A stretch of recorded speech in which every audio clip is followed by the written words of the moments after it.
Hello, ladies and gentlemen, and welcome back to Mr. Ian Teaches English. Today, we're going to talk about an advanced verb tense that it's not necessary to know to speak good English, because remember, there's only 5 necessary tenses to speak good English: simple present, simple past, simple future, present continuous, and present perfect. This verb tense is necessary to understand native speakers and to understand what they say in detail. So go ahead and grab your notebooks. Here we go. Let's jump into the past perfect. All right, what does it look like? With every verb tense, we talk about form and use. So the past perfect has 2 verbs. Any tense that has perfect in it is going to use have and the past participle. The past perfect is no different. The past perfect uses the past tense of have and the past participle. If you remember, we talked about the present perfect before. That took the present of have and the past participle. This takes the past tense of have and the past participle. And this one's pretty good because it doesn't change. So take a second to look at the chart here and you will see that you do not need to conjugate the past perfect. It is the same all the time for each person. Also notice the contraction here. It is very common to use contractions almost always in English, so be prepared to listen for those and produce those.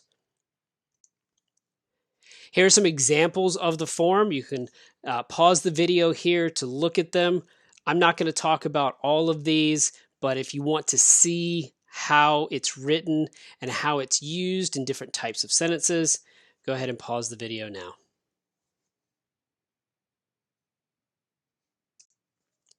All right, now why do we use it? The past perfect is pretty simple compared to the present perfect. The present perfect is crazy. Lots of stuff in the present perfect. But the past perfect only has one definition. Now let's remember our key idea about any perfect tense. All perfect tenses talk about an event before a time. The present perfect talked about an event before the present. The past perfect talks about an event before an event in the past. So you'll see here on the timeline, there are 2 events. Which event comes first?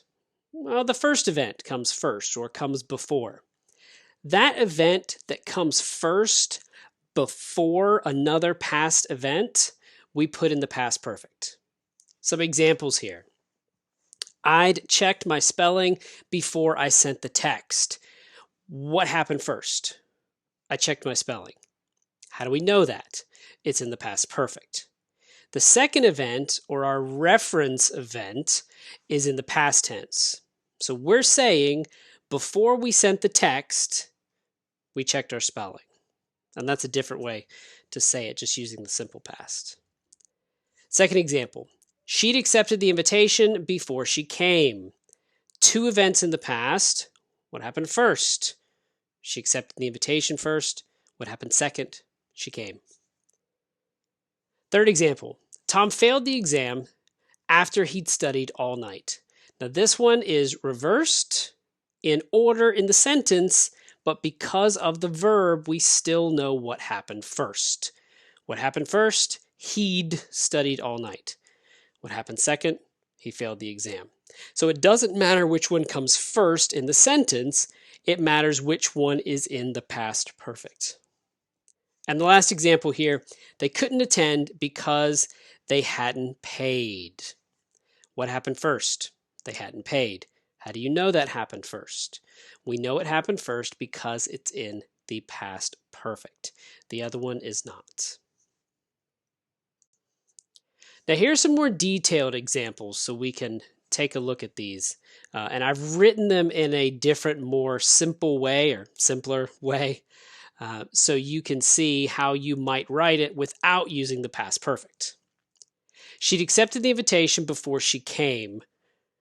Remember this from before. All right, what happened first? She accepted the invitation. What happened second? She came. You can write this in the simple past tense. She accepted the invitation, then she came. The past perfect is not a necessary tense. We talked about there's 5 necessary verb tenses. The past perfect is not one of them. You can say the same ideas just using the simple past, but native speakers will use the past perfect. The second example here, again, we saw this before. Tom failed the exam after he'd studied all night. I can write it again a different way using the simple. Tom studied all night, then he failed the exam. But a native speaker is going to choose to use the past perfect to give more detail. Now, here's one that you haven't seen. When my mom became a teacher, she'd already received her license. I can write that in the simple past. My mom received her license, then she became a teacher. And that's normal. You can do that. Now, these sentences usually use a time conjunction. In the first sentence, before. In the second sentence, after. In the third sentence, when. Notice you can put the time conjunction in the beginning or in the middle. It doesn't matter. Be careful when using when. When is difficult because it has 3 different definitions.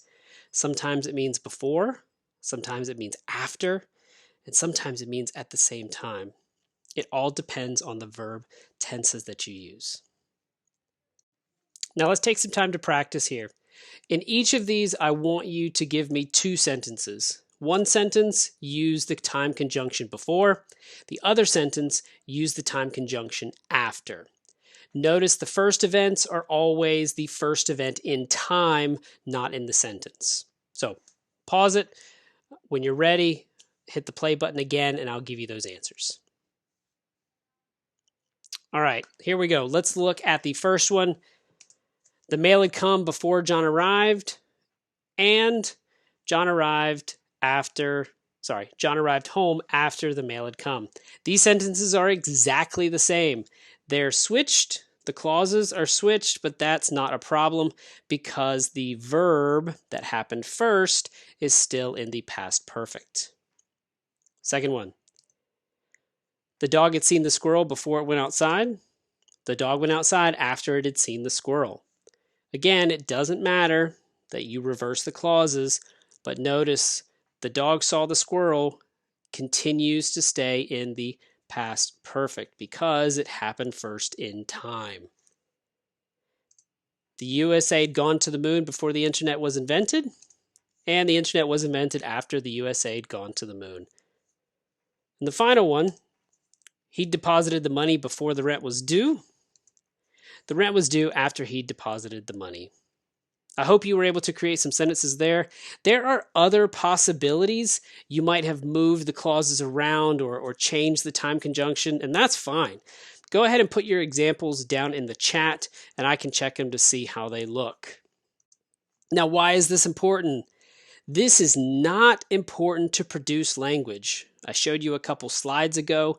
You can say these ideas without using the past perfect, just using the simple past and making sure your first event is first in the sentence. But this is very important to understand the order of events in the past from a native speaker. Native speakers don't always say things in the correct time order. We talk out of order sometimes, and we will add an event that happened before, and we can do that using the past perfect to show that something happened before what I just said.